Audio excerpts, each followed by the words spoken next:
मी doctor Deepak Balasaheb वळवंजकर, राहणार जवळा, तालुका जामखेड, जिल्हा अहिल्यानगर। आज आमच्या निवासस्थानी आपले ज्येष्ठ हवामान अभ्यासक संपूर्ण महाराष्ट्रात ज्यांचं नाव अतिशय शेतकऱ्यांच्यासाठी एक प्रेमाने आणि आदराने घेतलं जातं असे हवामान अभ्यासक आदरणीय पंजाबराव डक सर आज आमच्या निवासस्थानी या ठिकाणी आले।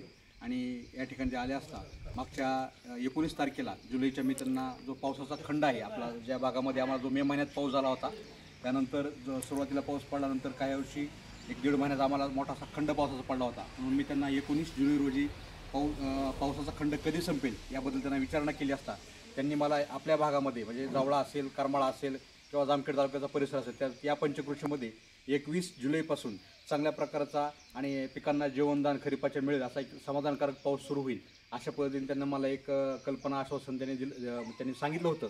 आणि त्यांनी सांगितल्याप्रमाणे बरोबर आज आमच्या परिसरामध्ये 21 जुलैपासून संध्याकाळी 7 वाजल्यापासून जो पाऊस सुरू झालेला आहे तो आज तागेत तो पाऊस चालूच आहे।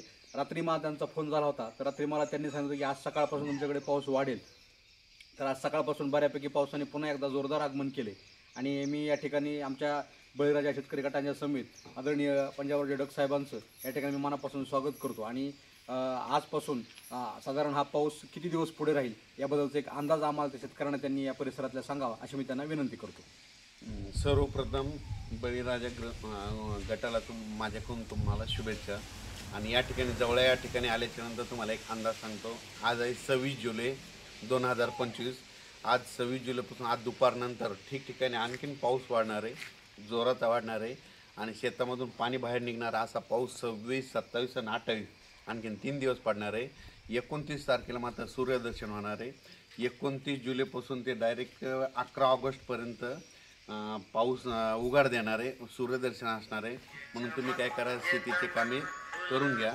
त्या टायमाला खतं घालायचे तर उसाला खतं टाकून घ्या। त्याच्यानंतर डायरेक्ट 12 ऑगस्टला पाऊस येणार आहे, म्हणून हे अंदाज लक्षात येतात।